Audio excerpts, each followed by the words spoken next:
India ಸರ್ಕಾರ ಆದಮೇಲೆ ಏನು ನಾವು ಅಯೋಧ್ಯೆಗೆ ನಿರೀಕ್ಷೆ ಪಟ್ಟಿದ್ವಿ, ಬಜೆಟ್ ಆಗಿರ್ಬೋದು, ಮುಂದಿನ ಯೋಜನೆ ಕಾರ್ಯಕ್ರಮಗಳು ಅದು ಏನಾದರೂ ಒಂದು ಸ್ವಲ್ಪ ಕುಂಠಿತನ ಆಗ್ಬೋದಾ? ಯಾಕಂದರೆ ಬಹುಮತ ಸರ್ಕಾರ ಅಲ್ಲ, ಪ್ರತಿಯೊಂದರಲ್ಲೂ ನಿರ್ಣಯ ತಗೋಬೇಕಾಗುತ್ತೆ. ಬಹುಮತ ಸರ್ಕಾರ ಇರುವಾಗಲೇ ಅಯೋಧ್ಯೆಯ ರಾಮ ಮಂದಿರಕ್ಕೆ ಸರ್ಕಾರದಿಂದ ನಯ ಪೈಸೆ ತೆಗೆದುಕೊಂಡದ್ದಿಲ್ಲ, ನಯ ಪೈಸೆ ಸರ್ಕಾರದಿಂದ ತಗೊಂಡದ್ದಿಲ್ಲ. ಹಾಗಾಗಿ ಅಂತಹ ಯಾವ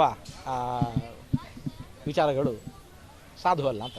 ಎಲ್ಲೋ ಒಂದು ಕಡೆ ಒಂದು ಅಯೋಧ್ಯೆಯಲ್ಲಿ ಕೂಡ ಸರ್ಕಾರಕ್ಕೆ ಮುನ್ನಡೆ ಆಗಿರ್ತಕ್ಕಂಥ ಯಾಕೆ ನಡೆಯುತ್ತೆ? ಹಾಗೇನಿಲ್ಲ. ಅಯೋಧ್ಯೆಯಲ್ಲೇ ಬಿಜೆಪಿ ಸೋತಿದೆ.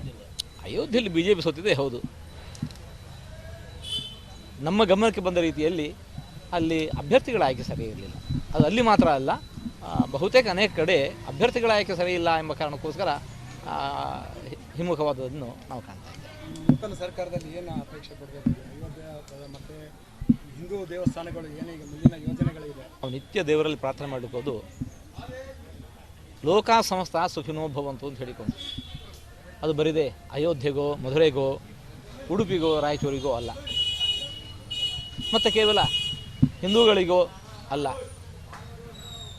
ರಾಮರಾಜ್ಯದ ಪರಿಕಲ್ಪನೆ ಹಾಗೆ ಶ್ರೀರಾಮಚಂದ್ರ ಪ್ರಜಾನಾಂಚ ಹಿತೇ ರತಃ ಅಂತ ರಾಮಾಯಣದಲ್ಲಿ ರಾಮನ ವ್ಯಕ್ತಿತ್ವ ನಾವು ಕಾಣ್ತಾ ಇರೋದು.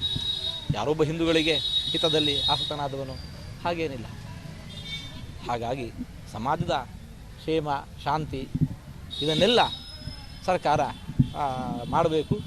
ಇನ್ನು 2 ಅವಧಿಗಳಲ್ಲಿ ಏನೆಲ್ಲ ತಾವು ಮಾಡಬೇಕು ಅಂತ ಬಯಸಿದ್ರು ಅದರಲ್ಲಿ ಏನು ಪರಿಪೂರ್ಣ ಆಗಿಲ್ಲ, ಅವೆಲ್ಲವನ್ನು ಕೂಡ ಮೊದಲು ಪರಿಪೂರ್ಣಗೊಳಿಸಿ ನಾವು ಅಷ್ಟೇ. ನಡಿ ಈಗ ಶುರು ಮಾಡೋಣ.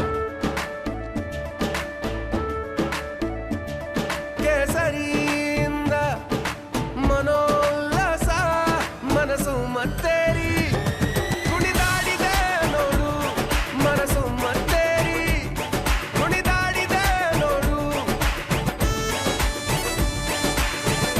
ಕ್ಷಣ ಕ್ಷಣವೂ ಆಚರಿಸಿ ಕೇಸರಿ ಹಬ್ಬ.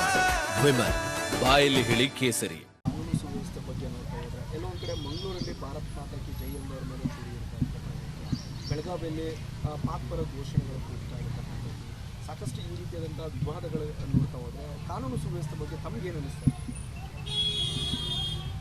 ಅವಶ್ಯವಾಗಿ ಇದು ಕೇವಲ ಬಲಾತ್ಕಾರದಿಂದ ಆಗಬೇಕಾದಂತಹ ಕಾನೂನು ರೀತಿಯ ಆಗಬೇಕಾದ ಕಾರ್ಯ ಅಷ್ಟೇ ಅಲ್ಲ. ಮಾನಸಿಕವಾಗಿ ಜನತೆ ಯಾಕೆ ಹಾಗೆ ಮಾಡ್ತಾ ಇದ್ದಾರೆ ಅನ್ನೋದನ್ನು ಗುರುತಿಸಬೇಕು. ಆ ಮೂಲಭೂತವಾಗಿರತಕ್ಕಂತಹ ತೊಂದರೆಗಳು ಏನು ಅದನ್ನು ಮೊದಲು ಗಮನಿಸಬೇಕು.